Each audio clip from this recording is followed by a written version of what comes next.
ಆಚಿ ಮಸಾಲ. ಎಂತ ಅಡಿಗೆಯ ರುಚಿಯಾಗೋ ರಹಸ್ಯವು 20 ರೂಪಾಯಿ. ಗದಗ ಜಿಲ್ಲೆಯಲ್ಲಿ ರೈತರ ಆಕ್ರೋಶ ಕೊನೆಗೂ ಡಿಸಿ ಕಚೇರಿಯಿಂದ ಹೊರ ಕರೆತಂದಿದೆ. ಕಳೆದ ವಾರ ಬೆಳೆ ವಿಮೆ ಹಾಗೂ ಬರ ಪರಿಹಾರದ ಕುರಿತು ಮನವಿ ಸಲ್ಲಿಸಲು ಬಂದ ರೈತರೊಂದಿಗೆ ಡಿಸಿ ಸರ್ವಾಧಿಕಾರ ತೋರಿದ್ರು. ಜಿ ಕನ್ನಡ ನ್ಯೂಸ್ ಅದರ ಬಗ್ಗೆ ಎಕ್ಸ್ಕ್ಲೂಸಿವ್ ವರದಿ ಸಹ ಪ್ರಸಾರ ಮಾಡಿತ್ತು. ಸಾವಿರಾರು ರೈತರು ಜಿಲ್ಲಾಧಿಕಾರಿ ವರ್ಗಾವಣೆ ಹಾಗೂ ಜಿಲ್ಲೆಯನ್ನ ಬರಪೀಡಿತ ಜಿಲ್ಲೆ ಎಂದು ಘೋಷಿಸುವಂತೆ ಒತ್ತಾಯಿಸಿ ಬೃಹತ್ ಪ್ರತಿಭಟನೆಯನ್ನ ನಡೆಸಿದ್ರು. ಈ ಕುರಿತ ಒಂದು ವರದಿ ಇಲ್ಲಿದೆ.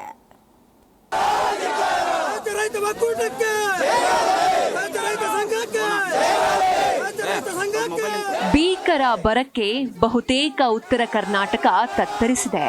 ಅದರಲ್ಲೂ ಗದಗ ಜಿಲ್ಲೆ ಸಹ ಹೊರತಾಗಿಲ್ಲ.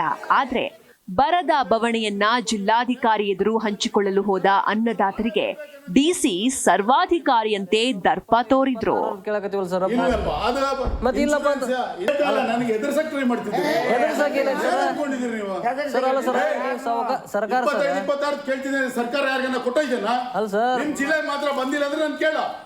ಗದಗದಲ್ಲಿ ರೈತರು ಜಿಲ್ಲಾಧಿಕಾರಿ ಹಾಗೂ ಸರ್ಕಾರದ ವಿರುದ್ಧ ಆಕ್ರೋಶ ಹೊರಹಾಕಿದ್ರು.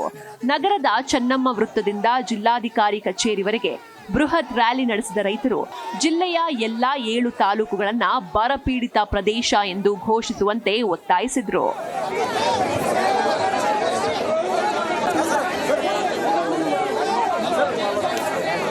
ರೈತರ ಮೂಗಿಗೆ ತುಪ್ಪ ಒರೆಸುವ ನಿಟ್ಟಿನಲ್ಲಿ ಈ ಒಂದು ಹೋರಾಟವನ್ನು ಹತ್ತಿಕ್ಕಲು ಪ್ರಯತ್ನಗಳನ್ನು ಮಾಡ್ತಾ ಇದ್ದಾರೆ. ನಾನು ದಯವಿಟ್ಟು ಮಾನ್ಯ ಮುಖ್ಯಮಂತ್ರಿಗಳಲ್ಲಿ ವಿನಂತಿ ಮಾಡ್ಕೊತೀನಿ. ಗದಗ ಜಿಲ್ಲೆಯಲ್ಲಿ ಸಾಕಷ್ಟು ಬರಗಾಲ ಪ್ರದೇಶ ಆವರಿಸಿದೆ. ಸಾಕಷ್ಟು ಜನ ಇವತ್ತು ಸಂಕಷ್ಟದಲ್ಲಿದ್ದಾರೆ. ಸಾಕಷ್ಟು ಜನ ಇವತ್ತು ಗುಳೆ ಹೋಗ್ತಕ್ಕಂಥ ವ್ಯವಸ್ಥೆಯಲ್ಲಿದ್ದಾರೆ. ದಯಮಾಡಿ ತಾವು ಇವೆಲ್ಲ ಅಂಶಗಳನ್ನು ಗಮನಿಸಿಕೊಂಡು ಏನು ರೈತರ ವಿರುದ್ಧ ರೈತರ ಒಂದು ಹೇಳಿಕೆಗೆ ಅವಹೇಳನಕಾರಿ ಪ್ರಚೋದನಕಾರಿ ಮಾತುಗಳನ್ನಾಡಿರುವಂಥ ಜಿಲ್ಲಾಧಿಕಾರಿಯನ್ನ ಇವತ್ತೇ ಮಾನ್ಯ ಮುಖ್ಯಮಂತ್ರಿಗಳು ವಜಾಗೊಳಿಸಬೇಕು. ಗದಗ ಜಿಲ್ಲಾಧಿಕಾರಿ ಕಚೇರಿ ಮುಂದೆ ನಡೆದ ಪ್ರತಿಭಟನೆಗೆ ರೈತರು ಎತ್ತು ಚಕ್ಕಡಿ ಸಮೇತ ಆಗಮಿಸಿ ತಮ್ಮ ಹಕ್ಕೊತ್ತಾಯ ಮಾಡಿದ್ರು. ನಂದಿವೇರಿ ಮಠದ ಶಿವಕುಮಾರ ಶ್ರೀಗಳು ಹಾಗೂ ಬೈರನಟ್ಟಿ ದೊರೆಸ್ವಾಮಿ ಮಠದ ಶಾಂತಲಿಂಗ ಶ್ರೀಗಳು ಬೆಂಬಲ ನೀಡಿದ್ರು.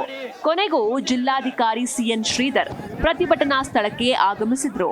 ಕಳೆದ ವಾರ ನಡೆದ ಘಟನೆ ಕುರಿತು ವಿಷಾದ ವ್ಯಕ್ತಪಡಿಸಿದ ಅವರು ಏರು ಧ್ವನಿಯಲ್ಲಿ ಮಾತನಾಡಿಲ್ಲ ಅಂತ ಹೇಳೋದಿಲ್ಲ.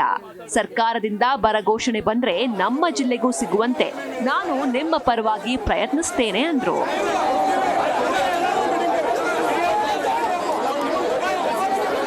ಮಾತಾಡಕ್ ಬಂದಾಗ ನಾನು ಏರ್ ಧ್ವನಿಯಲ್ಲಿ ಮಾತಾಡಿರ್ಬೋದು, ನಾನು ಮಾತಾಡಿಲ್ಲ ಅಂತ ಹೇಳುದಿಲ್ಲ. ನಾನು ಏರ್ ಧ್ವನಿಯಲ್ಲಿ ಮಾತಾಡಿದ್ದೀನಿ. ಏರ್ ಧ್ವನಿಯಲ್ಲಿ ಮಾತಾಡಿದ್ರು ನಾನು ಸತ್ಯನೇ ಹೇಳ್ತೀನಿ. ಏನ್ ಹೇಳ್ತೀನಿ, ಸರ್ಕಾರದಿಂದ ಎಲ್ಲಾ ಜಿಲ್ಲೆಗೂ ಬಂದಾಗ ನಮ್ಮ ಜಿಲ್ಲೆಗೂ ಬರಬೇಕು. ಕಳೆದ ವಾರ ರೈತರೊಂದಿಗೆ ನಡೆದ ಘಟನೆ ಕುರಿತು ನಮ್ಮ ಜಿ ಕನ್ನಡ ನ್ಯೂಸ್ ಎಕ್ಸ್ಕ್ಲೂಸಿವ್ ವರದಿ ಪ್ರಸಾರ ಮಾಡಿತ್ತು.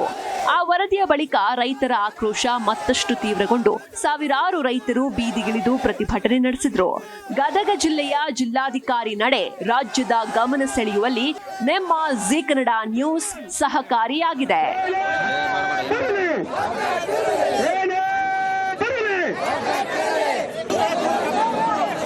ವಿಡಿಯೋ ಜರ್ನಲಿಸ್ಟ್ ವಿಜಯ್ ಕಾಗನೂರ್ ಮಠ್ ಜೊತೆ ಫಾರೂಕ್ ಮಕಾಂದಾರ್, ಜಿ ಕನ್ನಡ ನ್ಯೂಸ್, ಗದಗ.